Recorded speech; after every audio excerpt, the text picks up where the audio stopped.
ശുഭചിന്തകളിലേക്ക് ഏവർക്കും സ്വാഗതം. ജീവിതത്തിൻ്റെ സമ്പൂർണമായ നന്മയാണ് എല്ലാ മതങ്ങളും എല്ലാ വിശ്വാസങ്ങളും ലക്ഷ്യം വയ്ക്കുന്നത്. ഒരു മനുഷ്യൻ ഏതു സാഹചര്യത്തിൽ ജീവിച്ചാലും, ഏതു നാട്ടിൽ ഏതൊരവസ്ഥയിൽ ജീവിച്ചാലും അവിടെ അവന് സുഖമുണ്ടാവണം എന്നാണ് നമ്മുടെ ഋഷീശ്വരന്മാർ പ്രാർത്ഥിക്കുവാൻ നമ്മളോട് ആഹ്വാനം ചെയ്തിട്ടുള്ളത്. സർവർക്കും സുഖം തരണേയെന്നും സർവരുടെയും ദുഃഖങ്ങൾ ഇല്ലാതാക്കണമെന്നും നമ്മളെ പ്രാർത്ഥിക്കുവാൻ പഠിപ്പിച്ച പാരമ്പര്യമാണ് ഈ രാജ്യത്തിൻ്റെ സനാതന ധർമ്മ പാരമ്പര്യം എന്ന് പറയുന്നത്. അങ്ങനെ എല്ലാവർക്കും സുഖം വരുവാനും ക്ഷേമം വരുവാനും നമ്മളെ പഠിപ്പിക്കുകയും അതിനുവേണ്ടി 72 വർഷക്കാലം സശരീരനായിട്ട് ഈ ഭൂമിയിൽ നമ്മോടൊപ്പം വർത്തിക്കുകയും ചെയ്ത മഹാഗുരുവാണ് ശ്രീനാരായണ ഗുരുദേവൻ. ഗുരുവിൻ്റെ ചിന്തകൾ എല്ലായ്പ്പോഴും ഏതെങ്കിലും ഒരു ജാതിയുടെയോ മതത്തിൻ്റെയോ വർഗത്തിൻ്റെയോ വർണ്ണത്തിൻ്റെയോ നന്മയ്ക്ക് വേണ്ടിയുള്ളതായിരുന്നില്ല. മാതൃകാസ്ഥാനമായിട്ട് ഈ ഭൂമിയെ മുഴുവൻ ഉയർത്തുവാൻ ആഗ്രഹിച്ച ഗുരു ജാതിഭേദവും മതദ്വേഷവും ഏതുമില്ലാതെ സർവരും സോദരത്വേന വാഴുന്ന എന്ന് അടിക്കുറിപ്പെഴുതിയാണ് മാതൃകാസ്ഥാനത്തെ പ്രഖ്യാപിച്ചത്. അങ്ങനെ ഒരു മാതൃകാസ്ഥാനത്തുള്ള ഓരോ കുടുംബങ്ങളും കുടുംബം എന്നതിൻ്റെ സമ്പൂർണമായ സാക്ഷാത്കാരത്തെ സാധിക്കുന്ന ഒന്നാവണം. നമ്മൾ ഇന്നത്തെ ചിന്താവിഷയത്തിൽ ചർച്ച ചെയ്യാൻ ആഗ്രഹിക്കുന്നത് ഒരു കുടുംബത്തെക്കുറിച്ചുള്ള ഗുരുവിൻ്റെ സങ്കല്പമാണ്. ഇത് കേവലം ഒരു വിഭാഗത്തിൻ്റെ ഒരു വിശ്വാസികളുടേത് മാത്രം എന്ന് ചിന്തിക്കാതെ ഇതിലെ നന്മ നിറഞ്ഞ ആശയങ്ങളെ, എല്ലാ മതങ്ങളിലെയും എല്ലാ വിശ്വാസങ്ങളിലെയും നന്മ നിറഞ്ഞ ചിന്താധാരകളെ സ്വീകരിക്കാനുള്ള ഒരു മനോഭാവത്തോടെ ഓരോരുത്തരും ശ്രമിക്കണമെന്നും നല്ലതിനെ സ്വന്തം ജീവിതത്തിലും കുടുംബത്തിലും നടപ്പിൽ വരുത്തുകയും ചെയ്ത് ഒരു ജീവിത വിജയം നേടണമെന്നുമാണ് എൻ്റെ ആഗ്രഹം. കുടുംബ ജീവിതത്തെക്കുറിച്ചുള്ള പൊതുവായ കുറേ നിർവചനങ്ങൾ നമുക്കറിയാം. കൂടുമ്പോൾ ഇമ്പമുള്ളത്, കൂടാൻ ഇമ്പമുള്ളത് എന്നൊക്കെയാണ് കുടുംബം എന്ന വാക്കിൻ്റെ അർത്ഥം. യഥാർത്ഥത്തിൽ അങ്ങനെ ഒരു ഇമ്പം ഉണ്ടാവണമെന്നുണ്ടെങ്കിൽ ആ കുടുംബത്തിനകത്ത് എന്തെല്ലാം കാര്യങ്ങളാണ് നടക്കേണ്ടത് എന്ന്, ആ കുടുംബത്തിനകത്ത് എന്തെല്ലാം കാര്യങ്ങളാണ് സംഭവിച്ചിരിക്കേണ്ടത് എന്ന് ആ വീട്ടിലുള്ള അല്ലെങ്കിൽ ആ ഭവനത്തിലുള്ള എല്ലാവരും മനസ്സിലാക്കിയിരിക്കേണ്ടതാണ്. അതനുസരിച്ചൊരു പ്രവർത്തന ശൈലി രൂപപ്പെടുത്തിയെടുക്കേണ്ടതുമാണ്. അല്ലാതെ ഓരോരുത്തരും അവനവൻ്റേതായ അധികാരത്തിനൊത്ത്, അങ്ങനെയാണല്ലോ അച്ഛൻ അച്ഛൻ്റേതായ അധികാരം, അമ്മയ്ക്ക് അമ്മയുടേതായ അധികാരം, മുത്തശ്ശന് അദ്ദേഹത്തിൻ്റേതായ അധികാരം, ചേട്ടനും ചേച്ചിക്കും അതിൻ്റേതായ അധികാരം, പരസ്പരം അധികാരം പ്രയോഗിക്കുന്ന അധികാര കേന്ദ്രങ്ങളല്ല കുടുംബം എന്ന് പറയുന്നത്. സ്വാഭാവികമായിട്ടും അവിടെ പരസ്പരമുള്ള വിട്ടുവീഴ്ചയ്ക്കും പരസ്പരമുള്ള പങ്കുവയ്ക്കലിനും ഉള്ള ഒരു വേദിയായിട്ട് കുടുംബങ്ങളെ മാറ്റേണ്ടതുണ്ട്. അങ്ങനെ ഒരു കുടുംബത്തെ സൃഷ്ടിക്കുന്നതിന് വേണ്ടി ശ്രീനാരായണ ഗുരുദേവൻ എഴുതിയ അതിഗംഭീരമായ ഒരു പുസ്തകമാണ് ശ്രീനാരായണ ധർമ്മം എന്ന് പറയുന്നത്. കോഡ് ഓഫ് കോണ്ടക്റ്റ്, ശരിക്കും ഒരു ജീവിതത്തിൻ്റെ ഭരണഘടനയാണ് ഈ പുസ്തകം എന്ന് പറയുന്നത്. ഈ പുസ്തകത്തിനകത്ത് മാതൃകാപരമായിട്ട് രൂപീകരിക്കേണ്ട ഒരു കുടുംബത്തെക്കുറിച്ച്, ഒരു കുടുംബ സംവിധാനത്തെക്കുറിച്ച് ഗുരുദേവൻ അത്യന്താധുനിക ശാസ്ത്രത്തിൻ്റെ പിൻബലത്തോടു കൂടിയാണ് പ്രതിപാദിക്കുന്നത് എന്ന് ഇത് പഠിക്കുന്ന ഏതൊരാൾക്കും മനസ്സിലാക്കാൻ സാധിക്കും. അതിനകത്ത് ഒരു മാതൃകാ കുടുംബത്തെ ഗുരുദേവൻ നിർവചിക്കുന്നത് ഇങ്ങനെയാണ്: ദമ്പത്യോ സമഭാഗിത്വം സുഖേ ദുഃഖേച്ച സംഗതേ സഹകാരിത്വം അനഘം കൃത്യനിർവഹണേ മിഥ പ്രേമവിശ്രംഭ വിധ്വംസി മാർഗേ നിത്യാപ്രവർത്തനം അന്യോന്യാഗ പ്രകാശയിത ചോദനം ധർമ്മലക്ഷണം. ഒരു നല്ല വീടിൻ്റെ, ധാർമ്മികമായിട്ട് നിലനിൽക്കേണ്ട ഒരു വീടിൻ്റെ ധർമ്മലക്ഷണമാണ് ഗുരു ഇവിടെ പ്രതിപാദിക്കുന്നത്. ഈ പറയുന്ന 4 കാര്യങ്ങളും ഒരു വീടിൻ്റെ അസ്ഥിവാരങ്ങൾ എന്ന്, അല്ലെങ്കിൽ 4 പില്ലറുകൾ എന്ന് വേണമെങ്കിൽ നമുക്ക് വിളിക്കാം. അടിത്തറ എത്ര ഉറപ്പുള്ളതാണോ അത്ര ഉറപ്പുള്ളതാണ് അതിൻ്റെ മുകളിൽ പണിയുന്ന കെട്ടിടം എന്ന് പറയുന്നത്. ഒരു 10 നില കെട്ടിടമാണ് നമുക്ക് പണിയേണ്ടതെങ്കിൽ അതിനാവശ്യമായ അടിത്തറ, ഫൗണ്ടേഷൻ ഉണ്ടാവുക തന്നെ വേണം. അടിത്തറയില്ലാതെ പണിയുന്ന ഒന്നും യഥാർത്ഥത്തിൽ ശരിയായ നിലനിൽപ്പിനെ പ്രാപിക്കുകയില്ല. അപ്പോൾ ഇവിടെ ഒരു കുടുംബത്തിൻ്റെ അടിത്തറയായിട്ട്, അല്ലെങ്കിൽ ഒരു കുടുംബത്തെ താങ്ങി നിർത്തുന്ന 4 തൂണുകളായിട്ടാണ് ഗുരുദേവൻ ഈ 4 സന്ദേശങ്ങളെ നമ്മുടെ മുമ്പിൽ വയ്ക്കുന്നത്. അതിലൊന്നാമത്തേത് സമഭാഗിത്വം സുഖേ ദുഃഖേച്ച സംഗതേ. ഒരു കുടുംബത്തിലെ എല്ലാവരും സുഖത്തെയും ദുഃഖത്തെയും പങ്കുവയ്ക്കുന്ന മനോഭാവം ഉള്ളവരായിരിക്കണം എന്നതാണ്. എന്ന് പറഞ്ഞു കഴിഞ്ഞാൽ സുഖമുള്ളതെല്ലാം എനിക്കും ദുഃഖമുള്ളതെല്ലാം നിനക്കും എന്ന മനോഭാവമല്ല. അതിനപ്പുറത്തേക്ക് എല്ലാവർക്കും ഇത് പരസ്പരം പങ്കിട്ടെടുക്കാൻ സാധിക്കേണ്ടതുണ്ട്. നമുക്കറിയാം എല്ലാ വീടുകളിലും പ്രശ്നങ്ങളുണ്ട്. എല്ലാവരുടെയും മനസ്സിലും അവരവരുടേതായ പ്രശ്നങ്ങളുമുണ്ട്. ഓരോരുത്തരും വിചാരിക്കുന്നത് എൻ്റെ പ്രശ്നമാണ് എനിക്ക് ഏറ്റവും വലുതായിട്ടുള്ളത്, എൻ്റെ പ്രശ്നം മാത്രമാണ് ഏറ്റവും വലുത് എന്നുള്ള ഒരു വലിയ ഉത്കണ്ഠ എല്ലാവരെയും ബാധിക്കുന്നുണ്ട്. യഥാർത്ഥത്തിൽ സന്തോഷം പങ്കുവച്ചാൽ ഇരട്ടിയാകുമെന്നും സങ്കടം പങ്കുവച്ചാൽ നേർ പകുതിയാകുമെന്നുള്ള ഒരു വചനം സത്യമാണ്. അതുകൊണ്ട് തന്നെ സന്തോഷങ്ങൾ ഉണ്ടായാൽ അത് ആദ്യം പങ്കുവെക്കേണ്ടത് നമ്മുടെ കുടുംബത്തിലുള്ളവരോടായിരിക്കണം. ഒരു ചിരിക്കുള്ള വക എവിടെ കിട്ടുന്നുവോ അത് ഒരു പൊട്ടിച്ചിരിയാക്കി മാറ്റുവാൻ ഒരു കുടുംബ അംഗങ്ങളുടെ സമ്പൂർണ്ണ ചർച്ചയ്ക്ക് സാധിക്കുമെന്ന കാര്യത്തിൽ സംശയമില്ല. അപ്പോൾ അങ്ങനെ ഒരുമിച്ച് സന്തോഷത്തെ പങ്കുവെക്കാനും ഒരു പ്രശ്നമുണ്ടായാൽ ആ പ്രശ്നത്തെ വീട്ടിലുള്ളവരുമായിട്ട് പങ്കിടുവാനുമുള്ള ഒരു മനോഭാവമുണ്ടായാൽ ഒരാളും ജീവിതത്തിൽ നിരാശപ്പെടേണ്ടി വരികയില്ല എന്നുള്ളത് ഒരു വലിയ സത്യമാണ്. അപ്പോൾ നമ്മുടെ സങ്കടങ്ങളെ നമുക്ക് തുറന്നു പറയാൻ സാധിക്കണം. പലപ്പോഴും ചിലർ വിചാരിക്കാറുണ്ട്, വീട്ടിലുള്ളവരോട് എല്ലാ കാര്യങ്ങളും പറയുമ്പോൾ ഉണ്ടാകാവുന്ന അനന്തര ഫലങ്ങളെക്കുറിച്ചോർത്ത് മിണ്ടാതെ ഉള്ളിൽ ഒതുക്കിക്കൊണ്ട് നടക്കുന്ന ഒരുപാട് പേരുണ്ട്. അവരാണ് അകാലത്തിൽ റെയിൽവേ ട്രാക്കിലോ സീലിംഗ് ഫാനിലോ തൂങ്ങി നിൽക്കുന്നതോ ചിതറിക്കിടക്കുന്നതോ ആയിട്ട് നമ്മൾ പലപ്പോഴും വാർത്തകളിൽ വായിക്കുന്നത്. അപ്പോൾ യഥാർത്ഥത്തിൽ ഈ പങ്കുവെക്കാനുള്ള ഒരു മനോഭാവം ഉണ്ടായാൽ ഒരു കുടുംബം നന്നാവും എന്ന കാര്യത്തിൽ യാതൊരു സംശയവും വേണ്ട. വരവറിഞ്ഞ് ചെലവ് ചെയ്യുന്ന ഒരു ഭാര്യ ഉണ്ടാവണമെങ്കിൽ വരവിനെക്കുറിച്ചും ചെലവിനെക്കുറിച്ചുമുള്ള പങ്കുവെക്കൽ ആ വീടിനകത്ത് സംഭവിച്ചിരിക്കണം എന്നുള്ളത് ഒരു യാഥാർത്ഥ്യമാണ്. ചിലരെങ്കിലും വിചാരിക്കാറുണ്ട്, ഈ ഓഫീസിലെ കാര്യങ്ങളെല്ലാം വീട്ടിൽ വന്ന് പറയേണ്ടതുണ്ടോ, വീട്ടിലെ കാര്യങ്ങളെല്ലാം ഭർത്താവിനോട് പങ്കുവെക്കേണ്ടതുണ്ടോ, ചെറിയ ചെറിയ കാര്യങ്ങളൊക്കെ അങ്ങ് സഹിച്ചാൽ പോരെ എന്നൊക്കെ ചിന്തിച്ചേക്കാം. ആദ്യ കാലഘട്ടത്തിൽ അതൊക്കെ ഒരു നല്ല കാര്യമായി തോന്നാം. പക്ഷേ ഈ മനസ്സൊരു പാത്രം പോലെയാണെന്ന് നിങ്ങൾ സങ്കല്പിക്കൂ. ആ പാത്രത്തിൽ കൊള്ളാവുന്നത് മാത്രമേ അതിനകത്ത് നിറയുകയുള്ളൂ. ബാക്കിയുള്ളത് അത് പുറത്തേക്ക് പോകും, അല്ലെങ്കിൽ പൊട്ടിത്തെറിക്കും എന്നുള്ളത് യാതൊരു സംശയമില്ല. അപ്പോൾ തീർച്ചയായിട്ടും ഓരോരുത്തരും എല്ലാ ദിവസവും ഈ പങ്കുവയ്ക്കൽ ഉണ്ടാവണം. അത് സന്തോഷമായിക്കോട്ടെ സങ്കടമായിക്കോട്ടെ. അത് ഒന്നാമത്തെ കാര്യം. സ്കൂളിൽ നിന്ന് വരുന്ന കുട്ടികളോട് സ്കൂളിലെ വിശേഷങ്ങൾ ചോദിച്ചറിയാൻ പങ്കുവയ്ക്കാൻ ഉള്ള മനോഭാവം ഉണ്ടാവണം. ജോലി സ്ഥലത്തെ കാര്യങ്ങൾ ചോദിച്ചറിയാൻ വീട്ടിലെ കുടുംബിനികൾക്ക് കുടുംബനാഥന്മാർക്ക് കഴിയണം. അങ്ങനെ പരസ്പരമുള്ള ചർച്ചകളാണ് ആദ്യത്തെ നന്നാവൽ. രണ്ടാമത്തേന്ന് പറയുന്നത് സഹകാരിത്വമനഘം കൃത്യനിർവഹണേമിതം. ഏതൊരു ജോലി ചെയ്യുമ്പോഴും ആ ജോലിയെ പങ്കിട്ടെടുക്കാൻ സാധിക്കണം. ആ ജോലി ഭാരത്തെ പങ്കുവെച്ചെടുക്കാൻ സാധിക്കണം. ചില വീട്ടിലെങ്കിലും കേൾക്കാറുണ്ട്, ഈ അടുക്കളയിലെ പണി മുഴുവൻ ചെയ്ത് അടുക്കളയിലെ കരിയും പുകയും അടിച്ച് എൻ്റെ ജീവിതം തീർന്നു, ഞാൻ ഒറ്റയ്ക്ക് ഇത് അനുഭവിച്ച് തീർന്നു എന്ന പരിദേവനം പല സ്ത്രീകളും പറയുന്നത് കേൾക്കാറുണ്ട്. എന്തുകൊണ്ടാണ്? കല്യാണം കഴിച്ച് കൊണ്ടുവന്ന നാൾ മുതൽ അന്ന് തൊട്ട് ഇന്ന് വരെ ഇതെല്ലാം ചെയ്യാൻ ഞാൻ ഒറ്റയ്ക്കേ ഉള്ളൂ എന്നതാണ് ഒരു വാസ്തവം.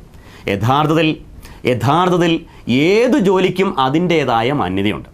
ഈ വകുപ്പ് വിഭജനമെന്ന് പറയുന്നത് മന്ത്രിസഭയ്ക്കകത്ത് കൊള്ളാം, കുടുംബത്തിനകത്ത് കൊള്ളത്തില്ല. അപ്പോൾ വേണ്ടത് എന്താണ്?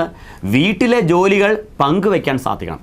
ആണുങ്ങൾക്ക് അടുക്കളയിൽ ഒന്ന് കയറിയത് കൊണ്ടോ, പാത്രം ഒന്ന് കഴുകിയത് കൊണ്ടോ, ഒരു ചായ ഇട്ടത് കൊണ്ടോ, അരി ഒന്ന് കഴുകി അടുപ്പത്തിട്ടത് കൊണ്ടോ ഒരു പുരുഷൻ്റെയും പൗരുഷം ചോർന്നു പോവുകയില്ല. അതുപോലെ സ്ത്രീകൾക്ക് പാടത്തേക്കോ പറമ്പിലേക്കോ ഒന്ന് ഇറങ്ങിച്ചെന്ന് ഇച്ചിരി പച്ചക്കറിയൊക്കെ നട്ടുപിടിപ്പിച്ച് അത്യാവശ്യം ഒരു സാമ്പത്തിക സമാഹരണത്തിനുള്ള വഴി, അല്ലെങ്കിൽ ഭർത്താവിൻ്റെ വരുമാനത്തിന് ആനുപാതികമായിട്ട് ഒരു ചെറിയ സഹായമെങ്കിലും ചെയ്യാനുള്ള ഒരു മനോഭാവം ഉണ്ടാവുന്നത് നല്ലതാണ്. അതുകൊണ്ട് ഒരിക്കലും ഒരു സ്ത്രീയുടെയും കയ്യിലെ വള ഊരി പോവുകയില്ല എന്നുള്ള ഒരു യാഥാർത്ഥ്യമാണ്. അപ്പോൾ യഥാർത്ഥത്തിൽ ഏതു ജോലിയും പങ്കുവയ്ക്കുമ്പോൾ അതിൻ്റെ ഭാരത്തെ കുറയ്ക്കാൻ സാധിക്കും. നിങ്ങൾക്കറിയുമോ, ഏത് മലമറിക്കുന്ന ജോലിയും നമുക്ക് വീട്ടിലുള്ളവരെ കൊണ്ട് ചെയ്യിപ്പിക്കാം. എന്താ ചെയ്യേണ്ടത്? ഞാൻ കൂടെ ഉണ്ട് എന്നുള്ള ഒരു തോന്നൽ നിങ്ങൾ നിങ്ങളുടെ പങ്കാളിക്ക് കൊടുക്കണം. ജോലി ചെയ്യുന്ന ആൾക്ക്, അത് നിങ്ങളുടെ മക്കളാണെങ്കിൽ അവർക്ക്, ഭാര്യയ്ക്കാണെങ്കിൽ ഭർത്താവിനാണെങ്കിൽ, ഞാൻ കൂടെയുണ്ട് എന്നുള്ള ഒരു തൻ്റെ ഇടം, ഒരു ആത്മവിശ്വാസം ഉണ്ടെങ്കിൽ എത്ര കഷ്ടം നിറഞ്ഞ ജോലിയും എത്ര കഠിനമായ ജോലിയും അനായാസം പൂർത്തീകരിക്കാൻ സാധിക്കും. അപ്പോൾ ഈ ജോലിയുടെ കാര്യത്തിൽ ഒരു പങ്കുവെക്കൽ മനോഭാവം കുടുംബത്തിനകത്തുണ്ടാകുമ്പോൾ വലിയ ഭാരങ്ങളെയും ലഘൂകരിച്ചു കൊണ്ടുപോകുവാൻ നമുക്ക് സാധിക്കും. ഇങ്ങനെ രണ്ട് അടിസ്ഥാന ആദ്യത്തേത് സുഖവും ദുഃഖവും പരസ്പരം വാക്കുകളിലൂടെ പങ്കുവെക്കലാണെങ്കിൽ ഇത് പ്രവൃത്തിയിലൂടെയുള്ള പങ്കുവെക്കലെയാണ് അർത്ഥമാക്കുന്നത്. മൂന്നാമത് വളരെ പ്രധാനപ്പെട്ട ഒരു കാര്യമാണ് പ്രേമ വിശ്രംഭ വിദ്വംസി മാർഗേ നിത്യ പ്രവർത്തനം എന്ന് വെച്ചാൽ എന്താണ്? ഒരു വീട്ടിനകത്ത് പരസ്പര പ്രേമവും പരസ്പര വിശ്വാസവും നഷ്ടപ്പെട്ടു പോകാൻ പാടില്ല. ഒരു ജീവിതത്തിൽ ഒരിക്കൽ മാത്രം കിട്ടുന്നതും നഷ്ടപ്പെട്ടു പോയാൽ പിന്നീട് ഒരിക്കലും കിട്ടാത്തതുമായ രണ്ട് കാര്യങ്ങളേ ഉള്ളൂ. ഒരു 10 ലക്ഷം രൂപ പോയാൽ നമുക്കത് ഉണ്ടാക്കിയെടുക്കാൻ പറ്റിയേക്കാം. ആരോഗ്യം പോയാൽ അത് ചികിത്സയിലൂടെയോ ഭക്ഷണത്തിലൂടെയോ നേടിയെടുക്കാൻ പറ്റിയേക്കാം. പക്ഷേ പോയാൽ പിന്നീട് ഒരിക്കലും കിട്ടാത്തതുമായ രണ്ട് കാര്യങ്ങളാണ്. ഒന്ന് പരസ്പര പ്രേമം, രണ്ട് പരസ്പര വിശ്വാസം. നിങ്ങൾക്കറിയാമല്ലോ, ഇന്ന് നടക്കുന്ന കുടുംബ പ്രശ്നങ്ങളെ എല്ലാം എടുത്താൽ, വിവാഹമോചന കേസുകളെ എല്ലാം എടുത്താൽ അതിനകത്തുള്ള പ്രധാന കാരണം എന്ന് പറയുന്നത് ഈ പരസ്പര പ്രേമം ഇല്ലാതാകുന്നതും പരസ്പര വിശ്വാസം നഷ്ടപ്പെട്ടു പോകുന്നതുമാണ്. വിശ്വാസം നഷ്ടപ്പെട്ടു പോയാൽ അത് വലിയ ദുരന്തത്തിലേക്കായിരിക്കും. സംശയം രൂപപ്പെട്ട് കഴിഞ്ഞാൽ അത് പിന്നീട് ഒരിക്കലും പരിഹരിക്കാൻ സാധിക്കില്ല എന്നുള്ളത് വലിയ ഒരു യാഥാർത്ഥ്യമാണ്. അപ്പോൾ അതുകൊണ്ട് തന്നെ കുടുംബജീവിതത്തിൽ ഈ സ്നേഹത്തെ നിലനിർത്തിക്കൊണ്ട് പോകാൻ നമുക്ക് സാധിക്കേണ്ടതുണ്ട്. യഥാർത്ഥത്തിൽ പ്രേമിച്ച് കല്യാണം കഴിക്കുന്നവരുടെയൊക്കെ ജീവിതം പിന്നീട് പരാജയപ്പെട്ടു പോയി എന്ന് പറയുന്നുണ്ടെങ്കിൽ അതിൻ്റെ കാരണം അവർക്ക് വിവാഹത്തിന് മുൻപുണ്ടായിരുന്ന ആ ഒരു സ്നേഹബന്ധത്തെ അതുപോലെ നിലനിർത്തിക്കൊണ്ട് പോകാൻ സാധിക്കുന്നില്ല എന്നുള്ളതാണ്. ചിലരെയൊക്കെ ധാരണ കല്യാണം കഴിഞ്ഞില്ല, അല്ലെങ്കിൽ കുടുംബജീവിതമായില്ല, ഇനിയിപ്പോൾ എന്തോന്ന് സ്നേഹം, അല്ലെ എന്തോന്ന് പരസ്പര പരിഗണന എന്നുള്ളൊരു ചിന്തയുണ്ടായേക്കാം. യഥാർത്ഥത്തിൽ ഒരു പങ്കാളികൾ അത് ആഗ്രഹിക്കുന്നുണ്ട്. എല്ലായ്പ്പോഴും എൻ്റെ പങ്കാളി എന്നെ സ്നേഹിക്കണം, വിശ്വസിക്കണം എന്ന് ഓരോരുത്തരും ആഗ്രഹിക്കുന്നുണ്ട്. അപ്പോൾ തീർച്ചയായിട്ടും അങ്ങനെ ഒരു പരിഗണന കൊടുക്കാൻ നമുക്ക് സാധിക്കേണ്ടതുണ്ട്. ഒപ്പം വിശ്വാസത്തിന് വിഘാതമുണ്ടാകുന്ന യാതൊരു പ്രവർത്തനവും നമ്മുടെ ജീവിതത്തിൽ ഉണ്ടാകാൻ പാടില്ല തന്നെ. എൻ്റെ ഒരു സുഹൃത്തിൻ്റെ അനുഭവം ഞാൻ ഓർത്തു പോവുകയാണ്. അദ്ദേഹം കല്യാണം കഴിച്ച് ദൂരസ്ഥലത്ത് ജോലി ചെയ്യുകയാണ്. അപ്പോൾ ആ സമയത്ത് ഇദ്ദേഹത്തിൻ്റെ ഒരു സുഹൃത്ത്, പഴയ ഒരു സുഹൃത്ത് വന്ന് കാണാൻ വന്നു. രണ്ടുപേരും ഒരുമിച്ച് കണ്ടുമുട്ടിയ സമയത്ത് ചങ്ങാതി പറഞ്ഞു, നമുക്ക് ഒരുമിച്ച് ഒരു സിനിമയ്ക്ക് പോകാം. അപ്പോൾ ഇയാൾ പറഞ്ഞു, ഭാര്യ വീട്ടിൽ തന്നെയേ ഉള്ളൂ, അവളെ ഇട്ടിട്ട് എങ്ങനെയാണ് പോരുന്നത്? അപ്പോൾ അവൻ പറഞ്ഞു, എടാ എത്രയും നാൾ നമ്മൾ ഒരുമിച്ച് കൂട്ടുകാരായിട്ട് കളിച്ച് ഇരിച്ച് നടന്നതല്ലേ, അതൊക്കെ ഒന്ന് ഓർമ്മിക്കാനുള്ള ഒരു അവസരമല്ലേ ഇത്, വരണമെന്ന് പറഞ്ഞു. അങ്ങനെ ഇവൻ പോയി. രാത്രി ഒരു 10-11 മണി 12 മണി ആയിട്ടും ഭർത്താവിനെ കാണാതെ ടെൻഷനോടെ ഇരിക്കുന്ന ജീവിത പങ്കാളി വൈകുന്നേരം രാത്രി ഒരു സമയത്ത് കയറി വരുമ്പോൾ പെട്ടെന്നുണ്ടായ ദേഷ്യത്തിന് നിങ്ങൾ ഇതുവരെ എവിടെയായിരുന്നു എന്നുള്ള ചോദ്യത്തിന് കൊടുത്ത മറുപടി എന്ന് പറയുന്നത്, ഓഫീസിൽ കുറേ ജോലി തിരക്കുണ്ടായിരുന്നു, അതുകൊണ്ടാണ്. അപ്പോൾ അവർക്ക് സമാധാനമായി. രണ്ടുപേരും ആഹാരം കഴിച്ച് കിടന്നുറങ്ങി. പിറ്റേ ദിവസം രാവിലെ ഇവൻ ഓഫീസിലേക്ക് പോയി. ഈ സമയത്ത് ഉള്ള ജോലിയൊക്കെ തീർത്തപ്പോൾ എന്നാൽ ഇനി ഇത്തിരി തുണി അലക്കിയേക്കാമെന്ന് കരുതിയാണ് ഇവൻ്റെ വസ്ത്രങ്ങളൊക്കെ ഓരോന്നോരോന്നി എടുക്കുന്നത്. അപ്പോൾ എടുക്കുന്ന സമയത്ത് സ്ത്രീകൾക്കൊരു സ്വഭാവം ഉണ്ടല്ലോ, ഏത് തുണി എടുത്താലും ആദ്യം പോക്കറ്റിലൊന്ന് കൈയിട്ട് നോക്കും, എന്തെങ്കിലുമൊക്കെ കാര്യമായിട്ട് കിട്ടുന്നുണ്ടോ എന്ന് ആ സമയത്തെ പറയാൻ പറ്റത്തുള്ളൂ. അപ്പോൾ അങ്ങനെ പോക്കറ്റിൽ കൈയിട്ടപ്പോൾ ദാ വരുന്നു ഒരു സിനിമ ടിക്കറ്റിൻ്റെ കഷ്ണം. ഒന്നേ ഉള്ളെങ്കിൽ എടുത്തങ്ങ് കളഞ്ഞാണ്, ഇത് 2 എണ്ണം ഒട്ടിമടങ്ങി കിടക്കുകയാണ്. ഇനി തിരിച്ചിങ്ങോട്ട് വന്നിട്ടുണ്ടാകാവുന്ന പുകിൽ എത്രമാത്രമാണെന്ന് ശ്രോതാക്കൾക്ക് ഊഹിക്കാൻ സാധിക്കുമല്ലോ. അപ്പോൾ തീർച്ചയായിട്ടും സത്യം പറയേണ്ട സമയത്ത് സത്യം തന്നെ പറയാൻ നമുക്ക് സാധിക്കേണ്ടതാണ്. കള്ളത്തരം പറയുമ്പോൾ സ്വാഭാവികമായിട്ടും അതിൻ്റെ പുറകെ വീണ്ടും കള്ളം പറഞ്ഞ് നമുക്ക് നമ്മളെ ന്യായീകരിക്കേണ്ട അവസ്ഥയും ഇന്നല്ലെങ്കിൽ നാളെ അത് പുറത്തു വരുമ്പോൾ ഉണ്ടാകുന്ന അവിശ്വാസത്തെ പരിഹരിക്കാൻ ഒരു കാലത്തും സാധിക്കില്ല. അപ്പോൾ സത്യം പറയേണ്ട സമയത്ത് സത്യം തന്നെ പറഞ്ഞിരിക്കണം. താൽക്കാലികമായ ചില നേട്ടങ്ങൾ നുണ പറയുന്നുണ്ടായേക്കാം, താൽക്കാലികമായ ചില പ്രശ്നങ്ങൾ സത്യം പറയുമ്പോഴും ഉണ്ടായേക്കാം. പക്ഷേ താൽക്കാലികമായ ചില പ്രശ്നങ്ങളെക്കാൾ ഉപരിയായിട്ട് എൻ്റെ പങ്കാളി അല്ലെ എൻ്റെ കുടുംബത്തിലുള്ളവർ എന്നോട് സത്യത്തെ പുലർത്തുന്നവരാണ് എന്ന ബോധ്യം തന്നെയാണ് കുടുംബത്തിൻ്റെ താങ്ങായി നിൽക്കുന്ന വലിയൊരു ഘടകം എന്ന് പറയുന്നത്. അപ്പോൾ തീർച്ചയായിട്ടും സത്യസന്ധമായ ഒരു ഇടപാടുകൾ മാത്രമേ കുടുംബ അംഗങ്ങൾ തമ്മിൽ ഉണ്ടാകാൻ പാടുള്ളൂ. അതുപോലെ മക്കളെയാണെങ്കിലും അവരെ നുണ പറഞ്ഞ് പഠിപ്പിക്കാതിരിക്കാനുള്ള ഒരു ശ്രദ്ധ മാതാപിതാക്കൾ കൊടുക്കേണ്ടതാണ്. പിരിവുകാരുമ്പോൾ വീട്ടിൽ കയറിയിട്ട് അച്ഛൻ ഇവിടെ ഇല്ല എന്ന് വരുന്നവരോട് പറഞ്ഞേക്കെന്ന് പറഞ്ഞ് മാറിപ്പോകുന്ന അച്ഛന്മാരെ പലപ്പോഴും പല വീട്ടിലും കാണാറുണ്ട്. അപ്പോൾ ചെറുപ്പത്തിൽ തന്നെ അവർ മക്കളെ പഠിപ്പിക്കുകയാണ്. എങ്ങനെയാണ് നുണ പറയേണ്ടത് എന്ന് ശാസ്ത്രീയമായിട്ട് പഠിപ്പിക്കുന്ന കേന്ദ്രങ്ങളായിട്ട് വീടുകൾ പലപ്പോഴും മാറിപ്പോകുന്നുണ്ട്. ഏതെങ്കിലും ഒരു സാധനം ഉണ്ടോ എന്ന് ചോദിക്കുമ്പോൾ ഇല്ലെന്ന് പറഞ്ഞേരെ, ഉണ്ടായിട്ടും ഇല്ലെന്ന് പറഞ്ഞേരെന്ന് പറയുമ്പോൾ അതിലൂടെ കള്ളത്തരത്തിൻ്റെ ബാലപാഠങ്ങൾ അഭ്യസിക്കുന്നത് വീട്ടിലാണെന്ന് വരുന്നു. അപ്പോൾ പരമാവധി സത്യത്തെ മുറുകെ പിടിച്ചുകൊണ്ട് പോവുക എന്നുള്ളത് ഒരു കുടുംബത്തിൻ്റെ നിലനിൽപ്പിന് അനിവാര്യമായ ഒരു ഘടകമാണ്. 4-മത്തത് ഏറ്റവും സുപ്രധാനമായൊരു തത്വമാണ് അന്യോന്യാഗ പ്രകാശയിത ചോദനം ധർമ്മലക്ഷണം. ഒരു വീടിനകത്ത് എല്ലാ ദിവസവും സംഭവിച്ചിരിക്കേണ്ടതായ ഒരു കർമ്മമാണ് എല്ലാ ദിവസവും കുടുംബാംഗങ്ങൾ തമ്മിൽ പരസ്പരം പ്രോത്സാഹിപ്പിക്കുക എന്ന ഒരു കാര്യം. പരസ്പരം പ്രോത്സാഹിപ്പിക്കുക, നല്ല വാക്കുകൾ പറയുക എന്നുള്ളതിന് ഒരു കുറവും വരുത്താൻ പാടില്ല. ദൈവം നമ്മുടെ നാവ് അസ്ഥിയില്ലാതെ എല്ലില്ലാതെ എങ്ങനെ വേണമെങ്കിലും വളയ്ക്കാവുന്ന രീതിയിലാണ് പിടിപ്പിച്ചിരിക്കുന്നതെന്ന് എല്ലാവർക്കും അറിയാമല്ലോ. അപ്പോൾ നല്ല വാക്കുകൾ ഉണ്ടാവട്ടെ നമ്മുടെ വീട്ടിൽ. ഈ നല്ല വാക്കുകളുടെ സ്ഥാനത്ത് ഇന്ന് ഉയരുന്ന മുഴുവൻ കുറ്റപ്പെടുത്തലുകളാണ്. നിന്നെക്കൊണ്ട് എന്തിനു കൊള്ളാം, ഈ കറി എന്തിനു കൊള്ളാം, നീ അവനെ കണ്ടുപഠിക്ക്, നീ ഇങ്ങനെ പഠിച്ചിട്ട് എന്താ കാര്യം, നീ നന്നാവത്തില്ല. ഇത്തരം ശകാരങ്ങളും ശാപവാക്കുകളുമാണ് ഇന്ന് പലപ്പോഴും പല വീട്ടിൽ നിന്നും നമുക്ക് കേൾക്കാൻ ഇടവരുന്നത്. എൻ്റെ പ്രിയപ്പെട്ടവരെ, ഈ സ്ഥാനത്തേക്ക് ഒരു വ്യക്തിയെ നന്നാക്കാനുള്ള ഏറ്റവും നല്ല വഴിയെന്ന് പറയുന്നത് അയാളുടെ കുറ്റം കണ്ടുപിടിച്ച് പറയലല്ല, അയാളെ കുറ്റപ്പെടുത്തലോ നിരുത്സാഹപ്പെടുത്തലോ അല്ല. ഒരു വ്യക്തിയെ നന്നാക്കാനുള്ള ഏറ്റവും നല്ല വഴിയെന്ന് പറയുന്നത് അയാളെ പ്രോത്സാഹിപ്പിക്കുക എന്നുള്ളതാണ്. നിങ്ങൾക്കറിയാമല്ലോ, ഹനുമാൻ ഉൾപ്പെടെയുള്ള ഒരു വലിയ സംഘമാണ് സീതയെ അന്വേഷിച്ച് 4 ഭാഗത്തേക്കും പോയത്. ഇതിൽ ഹനുമാൻ്റെ കയ്യിലാണ് ശ്രീരാമൻ അങ്കുലീയം അടയാള മോതിരം കൊടുത്തുവിടുന്നത്. അങ്ങനെ 4 ഭാഗത്തേക്കും പോയ കുരങ്ങന്മാർ സീതയെ കണ്ടെത്താനാവാതെ വിഷമിച്ച് കടൽ തീരത്ത് കിടന്ന് മരിക്കാൻ കിടക്കുന്ന സമയത്താണ് സമ്പാദി എന്ന് പറയുന്ന പക്ഷിയിലൂടെ സീത ലങ്കയിലുണ്ടെന്ന് മനസ്സിലാക്കുന്നത്. ആ സമയത്ത് ലങ്കയിൽ എത്തണമെങ്കിൽ ഈ കടൽ ചാടിക്കടക്കണം എന്നുള്ളതാണ് ഈ യാഥാർത്ഥ്യം. കടൽ ചാടിക്കടക്കാൻ ആർക്ക് പറ്റും? ഓരോരുത്തരും അങ്ങോട്ടും ഇങ്ങോട്ടും തർക്കമായി.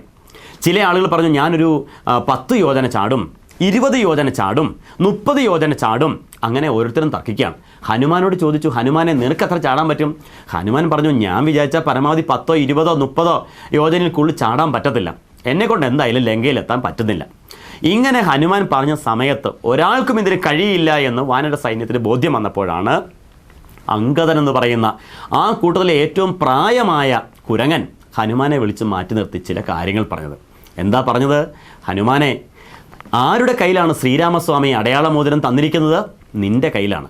അതിൻ്റെ അർത്ഥം എന്താണ്? ശ്രീരാമൻ അറിയാം നിനക്ക് മാത്രമേ ലങ്കയിൽ ചെല്ലാൻ പറ്റുകയുള്ളൂ എന്ന്. അല്ലെങ്കിൽ നിന്നെക്കൊണ്ട് മാത്രമേ, ആയിരക്കണക്കിന് സൈന്യം വേറെ ഉണ്ടായിരുന്നു, അവർക്കാർക്കും ഈ അങ്കുലീയം കൊടുക്കാതെ നിനക്ക് മാത്രം ഇത് തന്നെങ്കിൽ അതിൻ്റെ അർത്ഥം നിന്നെക്കൊണ്ട് ഇത് സാധിക്കുമെന്ന് ഭഗവാന് നല്ല ഉറപ്പുള്ളത് കൊണ്ടാണ്. അതുകൊണ്ട് നിനക്കിത് സാധിക്കുമെന്ന് പറഞ്ഞ് ഹനുമാനെ അവൻ്റെ ശക്തിയെ ഉത്തേജിപ്പിച്ച് കൊടുക്കുകയാണ് അങ്കദൻ ചെയ്യുന്നത്. അങ്ങനെ ശക്തിയിൽ ഉണർന്ന ഹനുമാൻ എന്ന ഒരൊറ്റ ചാട്ടത്തിന് ലങ്കയിലെത്തുകയും ലങ്കയെ അഗ്നിക്കിരയാക്കുകയും സീതയെ കണ്ടെത്തിക്കൊണ്ട് തിരിച്ച് ഇവിടെ വരികയും ചെയ്തു. അതാണ് വാക്കിൻ്റെ ബലം എന്ന് പറയുന്നത്, അല്ലെങ്കിൽ പ്രോത്സാഹനത്തിൻ്റെ ബലം എന്ന് പറയുന്നത്. അതുകൊണ്ട് കുടുംബത്തിനകത്ത് കുറ്റപ്പെടുത്തലുകൾ നമുക്ക് ഒഴിവാക്കാം. പരസ്പരമുള്ള ഈ ശകാര വാക്കുകളും തരം താഴ്ത്തലുകളും നമുക്ക് ഒഴിവാക്കാം. അതിനപ്പുറത്തേക്ക് പ്രോത്സാഹനത്തിൻ്റേതായ ഒരു മാർഗം, പ്രോത്സാഹനത്തിൻ്റേതായ ഒരു വഴി നമുക്ക് സ്വീകരിച്ചാൽ അത് ഏറ്റവും ഒരു വ്യക്തിയെയും ഒരു കുടുംബത്തെയും നന്നാക്കാൻ സാധിക്കുന്ന ഒരു മാർഗമായി. ഒരു അധ്യാപകൻ എന്നുള്ള നിലയിൽ എൻ്റെ ജീവിതത്തിൽ കണ്ട ഒരു അനുഭവം ഞാൻ നിങ്ങളുമായി പങ്കുവയ്ക്കാം. എൻ്റെ ക്ലാസ്സിലൊരു വിദ്യാർത്ഥി ഒരു ദിവസം രാവിലെ കയറി വരുമ്പോൾ ഒരു 1 രൂപ നാണയവുമായിട്ടാണ് വരുന്നത്. 1 രൂപ നാണയം മേശപ്പുറത്ത് കൊണ്ട് വെച്ചു. ഞാൻ അവനോട് ചോദിച്ചു, അരവിന്ദ്, ഇത് എവിടെ നിന്നാണ് കിട്ടിയത്? അവൻ പറഞ്ഞു, ഇത് വഴിയിൽ കിടന്ന് കിട്ടിയതാണ് സാർ. അപ്പോൾ ഈ കുട്ടിയെന്ന് പറയുന്നത് വളരെ കഷ്ടപ്പെട്ട് ജീവിക്കുന്ന, വളരെ ബുദ്ധിമുട്ടി ജീവിക്കുന്ന ഒരു വിദ്യാർത്ഥിയാണ്. വേണമെങ്കിൽ ഈ പണം അവൻ ആരും കാണാതെ എടുത്തുകൊണ്ട് മിഠായി മേടിക്കാമായിരുന്നു. അപ്പോൾ ഞാൻ എൻ്റെ കുട്ടികളോട് പറഞ്ഞു, കണ്ടോ നമ്മുടെ അരവിന്ദ് എത്ര മിടുക്കനാണെന്ന് നോക്കൂ. സത്യസന്ധനായ ഈ കുട്ടിക്ക് നല്ലൊരു കയ്യടി കൊടുക്കാൻ പറഞ്ഞു. എല്ലാ കുഞ്ഞുങ്ങളും കൈയടിച്ചു. ഞാൻ അവൻ്റെ തോളിൽ തട്ടി അഭിനന്ദിച്ചു. അവൻ പോയി കസേരയിലിരുന്നു. പിറ്റേ ദിവസം വരുമ്പോൾ പേര് വിളിച്ച് കഴിയുന്നതിന് മുമ്പ് തന്നെ അരവിന്ദ് ഒരു 2 രൂപ നാണയം മേശപ്പുറത്ത് വെച്ചു. ഞാൻ ചോദിച്ചു, എന്താ അരവിന്ദ്, പൈസ എവിടെ നിന്നാണ്? സ്കൂൾ ബസ്സിൽ കിടന്ന് കിട്ടിയതാ സാർ, ഉടമസ്ഥന് കൊടുത്താൽ മതി. എനിക്കുണ്ടായ സന്തോഷത്തിന് അതിരില്ലായിരുന്നു. ഞാൻ പറഞ്ഞു, നോക്കൂ നമ്മുടെ അരവിന്ദ് എത്ര വലിയ മാതൃകയാണ് കാണിച്ചിരിക്കുന്നത്, ഈ സത്യസന്ധന് വീണ്ടും ഒരു കൈയടി കൊടുക്കൂ എന്ന് പറഞ്ഞു. കുട്ടികളെല്ലാവരും കൈയടിച്ച് പ്രോത്സാഹിപ്പിച്ചു. 3-ാം ദിവസം അരവിന്ദ് വരുമ്പോൾ ഒരു 5 രൂപ തൊട്ടുമായിട്ടാണ് വരുന്നത്. അപ്പോൾ എനിക്കൊരു സംശയം, ഇതിലെന്തോ ഒരു കള്ളത്തരം ഉണ്ടല്ലോ. എല്ലാ ദിവസവും ഇനി പൈസ കിട്ടാനുള്ള കാരണം എന്താണ്? ഞാൻ ചോദിച്ചു, സത്യം പറ അരവിന്ദ്, എവിടെ നിന്നാണ് ഈ പൈസ കിട്ടിയത്? അരവിന്ദ് പറഞ്ഞു, വളരെ വിഷമിച്ചവൻ പറയാണ്, അമ്മ ബിസ്ക്കറ്റ് മേടിക്കാൻ വേണ്ടി തരുന്ന പൈസയാണ്. അമ്മ ബിസ്ക്കറ്റ് മേടിക്കാൻ വേണ്ടി തരുന്ന പൈസ എന്തിനാണ് എൻ്റെ കയ്യിൽ തരുന്നത്? ബിസ്ക്കറ്റിനേക്കാളും എനിക്കിഷ്ടം സാറിൻ്റെ കയ്യടിയാണ്. നോക്കൂ, ഈ കുട്ടി നമ്മളോട് പറയുകയാണ്, ബിസ്ക്കറ്റിനേക്കാളും എനിക്കിഷ്ടം സാറിൻ്റെ ഒരു കയ്യടിയാണ്. എൻ്റെ പ്രിയപ്പെട്ടവരെ, ഇതാണ് പ്രോത്സാഹനത്തിൻ്റെ ബലം എന്ന് പറയുന്നത്. നോക്കൂ, ഒരു വിശക്കുന്ന വയറിൻ്റെ വിശപ്പിനേക്കാൾ മനുഷ്യ മനസ്സ് ആഗ്രഹിക്കുന്നത് ഈ മനസ്സിൻ്റെ വിശപ്പ് മാറ്റാൻ വേണ്ടിയാണ്. മനസ്സിൻ്റെ വിശപ്പിനുള്ള ഏറ്റവും നല്ല ഭക്ഷണമാണ് പ്രോത്സാഹനം എന്ന് പറയുന്നത്. അതുകൊണ്ട് തീർച്ചയായിട്ടും നിങ്ങൾ നിങ്ങളുടെ മക്കളെ പ്രോത്സാഹിപ്പിക്കാനാണ് ശ്രമിക്കേണ്ടത്. പലപ്പോഴും പല രക്ഷിതാക്കളും സ്വന്തം മക്കളെ മറ്റുള്ളവരുമായിട്ട് താരതമ്യം ചെയ്യും. നിന്നേക്കാൾ മിടുക്കൻ അവനാണ്, അവളാണ് എന്നൊക്കെ പറഞ്ഞ് താരതമ്യം ചെയ്യുകയും കുറ്റപ്പെടുത്തുകയും ചെയ്യുന്ന ഒരു പ്രവണതയുണ്ട്. അത് മാറി ആ സ്ഥാനത്ത് ശരിയായ പ്രോത്സാഹനത്തിൻ്റെ വഴികൾ കുടുംബത്തിനകത്ത് കൊണ്ടുവരണം. അതുകൊണ്ട് ഇന്നത്തെ ശുഭചിന്തകൾ കേട്ടതിന് ശേഷം തീർച്ചയായിട്ടും നിങ്ങളുടെ ഭാര്യ ഒരു നല്ല കറി വെച്ച് കൊണ്ടുവരുമ്പോൾ ഇന്നത്തെ കറിക്ക് ഒരു പ്രത്യേക സ്വാദുണ്ട് എന്ന് ആത്മാർത്ഥമായിട്ട് പറയൂ. അല്ലെങ്കിൽ നിങ്ങളുടെ മക്കൾ നന്നായിട്ട് സ്കൂളിൽ നല്ല മാർക്കുമായിട്ട് പ്രോഗ്രസ് റിപ്പോർട്ടുമായിട്ട് വരുമ്പോൾ എൻ്റെ കുട്ടി മിടുക്കനാണല്ലോ എന്ന് പറയൂ. അല്ലെങ്കിൽ ഓരോ ദിവസവും രാവിലെ സ്കൂളിലേക്ക് അവർ പോകുമ്പോൾ മോൻ വലിയ ആളാവും, മോൻ നല്ല കുട്ടിയാവും എന്ന് ആത്മാർത്ഥമായിട്ടൊന്ന് പറഞ്ഞു വിടൂ. തീർച്ചയായിട്ടും മാറ്റങ്ങൾ പ്രകടമാകും പ്രിയപ്പെട്ടവരെ. അങ്ങനെ നല്ല വാക്കുകൾ കുടുംബത്തിനകത്തുണ്ടാവേണ്ടതുണ്ട്. 2, നല്ല വാക്കുകളോടൊപ്പം തന്നെ നല്ല വാക്കുകളെയും മനസ്സുകളെയും സൃഷ്ടിക്കുന്ന കൂട്ടായ്മയിലുള്ള പ്രാർത്ഥനകളും ഒരു കുടുംബത്തിനകത്ത് രൂപപ്പെടുത്തിയെടുക്കേണ്ടതുണ്ട്. കുടുംബാംഗങ്ങൾ തമ്മിൽ ഒരുമിച്ച് കൂടി പ്രാർത്ഥിക്കുന്ന ഒരു സംസ്കാരം അനിവാര്യമായ ഒന്നാണ്. ഇന്ന് പലപ്പോഴും ഒരുമിച്ചുള്ള പ്രാർത്ഥനയില്ല. ഒന്നുകിൽ ഭർത്താവ് പുറത്തായിരിക്കും, ഇല്ലേ ഭാര്യ അടുക്കളയിലായിരിക്കും, മക്കളിൽ മൂത്തവർ ടി വിയുടെ മുമ്പിലായിരിക്കും, ഇളയ കുട്ടികളുണ്ടെങ്കിൽ അവർ പേടിച്ച് മറ്റുള്ളവർക്ക് വേണ്ടി ചെയ്യുന്ന ഒരു വഴിപാട് മാത്രമായിട്ട് പ്രാർത്ഥന ഒതുങ്ങിപ്പോകുന്നു. അല്ലെങ്കിൽ സീരിയലുകളുടെ ഇടവേളകൾ തികയ്ക്കാൻ വേണ്ടി മാത്രമുള്ള ഒരു ചടങ്ങ് മാത്രമായിട്ട് പ്രാർത്ഥന ചെറുതായി പോകുന്നു. ആ സ്ഥാനത്ത് കുടുംബാംഗങ്ങൾ ഒരുമിച്ച് ചേർന്ന് പ്രാർത്ഥിക്കുന്ന സംസ്കാരമുണ്ടാവണം. അതിനുശേഷം ഒരുമിച്ച് ആശയവിനിമയം ചെയ്യണം. അതിനുശേഷം ഒരുമിച്ച് ആഹാരം കഴിക്കണം. ഒരു ദിവസത്തെ ഒരു നേരത്തെ ആഹാരമെങ്കിലും ഒരു ടേബിളിന് ചുറ്റുമിരുന്ന് കഴിക്കുന്ന ഒരു ശീലമുണ്ടാവണം. ആ സമയത്ത് വീട്ടുവിശേഷങ്ങളും നാട്ടുവിശേഷങ്ങളും പങ്കുവയ്ക്കാൻ കുടുംബാംഗങ്ങൾക്ക് സാധിക്കണം. സ്കൂളിലെ കാര്യങ്ങൾ മാതാപിതാക്കൾ മക്കളോട് ചോദിക്കേണ്ടതുണ്ട്. തീർച്ചയായിട്ടും അവരുടെ കൂട്ടുകാരെക്കുറിച്ച്, അവരുടെ സഹപാഠികളെക്കുറിച്ച്, അവരിന്ന് ചെന്ന് കണ്ട കാഴ്ചകളെക്കുറിച്ച്, അവരെ പഠിപ്പിക്കുന്ന അധ്യാപകരെക്കുറിച്ച്, പഠന വിഷയങ്ങളെക്കുറിച്ച് ഒക്കെ തുറന്ന മനസ്സോടെയുള്ള ചർച്ചയുണ്ടാവണം. ഈ മൊബൈൽ ഫോണിൻ്റെ കടന്നുവരവോടുകൂടി യഥാർത്ഥത്തിൽ സംഭവിച്ചത് ഈ സംസാരം പരസ്പരമുള്ളത് നഷ്ടപ്പെട്ടു പോയി എന്നുള്ളതാണ്. എല്ലാവർക്കും സ്വന്തമായിട്ടൊരു മൊബൈൽ ഉണ്ടാവും. അതുമായിട്ട് ഓരോരുത്തരും അവനവൻ്റേതായ ലോകത്ത് ഒതുങ്ങിപ്പോകുന്ന ഒരു ദുരവസ്ഥയുണ്ട്. അപ്പോൾ അത് മാറ്റിയിട്ട് നമുക്ക് കുറച്ച് നേരമെങ്കിലും മൊബൈൽ ഒന്ന് സൈലൻ്റ് ആക്കാം, ഒന്ന് സ്വിച്ച് ഓഫ് ചെയ്യാം. എന്നിട്ട് കുടുംബാംഗങ്ങളോടൊപ്പം പരസ്പരം ഷെയർ ചെയ്യാം.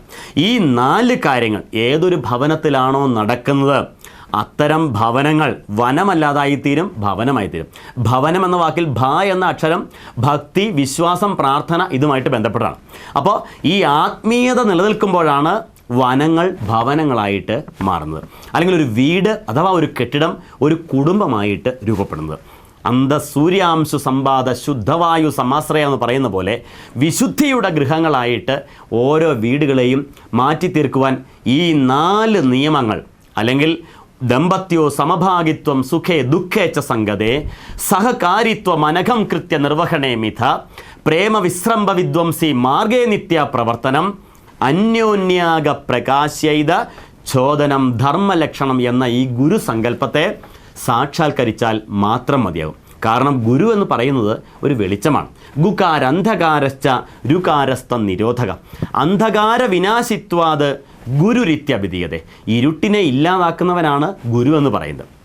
അപ്പോൾ ഈ ഗുരുവിൻ്റെ വചനങ്ങൾ തീർച്ചയായിട്ടും നമ്മുടെ ജീവിതത്തിലെ ഇരുട്ടിനെ ഇല്ലാതാക്കും. അവിടെ അറിവിൻ്റെ ഒരു പുതുവെളിച്ചത്തെ, അറിവിലൂടെ സമാധാനത്തിൻ്റെയും ശാന്തിയുടെയും ഐശ്വര്യത്തിൻ്റെയുമായ ഒരു പുതുവെളിച്ചം പകർന്നു തരിക തന്നെ ചെയ്യും. അങ്ങനെ കൂട്ടായ്മയുടെ മാതൃകാ കുടുംബങ്ങൾ ഒരു ഗ്രാമത്തിലുണ്ടാകുമ്പോൾ ആ ഗ്രാമം വെളിച്ചത്തിലേക്ക് കടക്കുന്നു. കൂട്ടായ്മയുടേതായ മാതൃകാ ഗ്രാമങ്ങൾ രൂപപ്പെടുമ്പോൾ ഒരു ദേശം നന്നാവുക തന്നെ ചെയ്യുന്നു.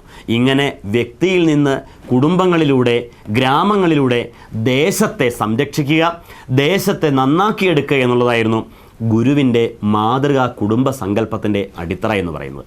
ഈ ശ്രീനാരായണ ധർമ്മത്തിൻ്റെ ഓരോ വശങ്ങളെയും എടുത്ത് പഠിക്കുമ്പോൾ തീർച്ചയായിട്ടും അതിനകത്ത് നമ്മൾ തിരിച്ചറിയേണ്ട ഒരു വസ്തുത, തീരെ ചെറുത് എന്ന് തോന്നുന്ന എല്ലാ കാര്യങ്ങൾക്കും കൊടുക്കാവുന്ന വലിയ പരിഗണനയാണ്.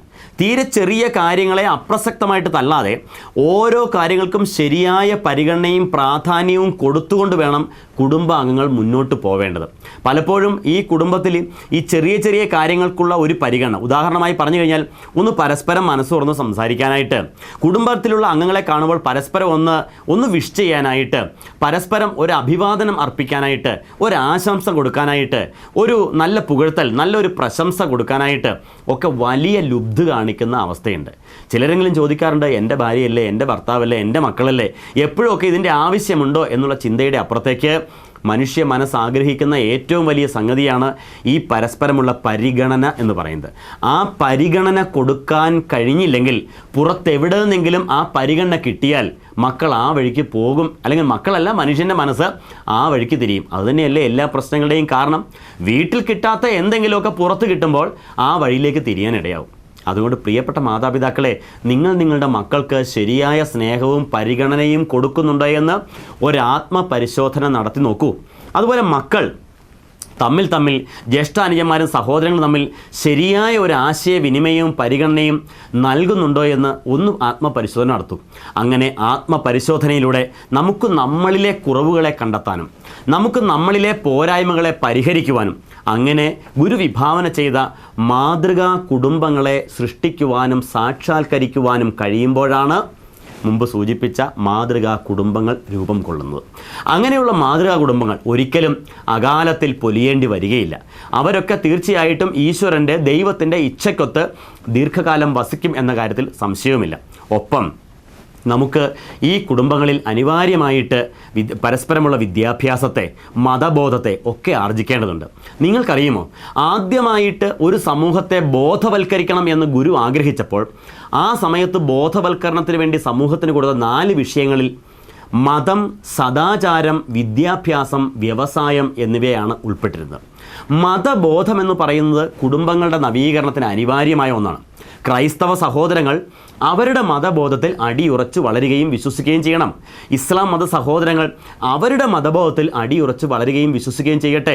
നിങ്ങൾക്കറിയുമോ, ശ്രീനാരായണ ഗുരുദേവൻ്റെ അനുകമ്പ ദശകത്തിൽ പറയുന്നുണ്ട്, പരമേശ പവിത്രപുത്രനോ കരുണാവാൻ നബി മുത്തുരത്നമോ എന്ന വരികളാണ്.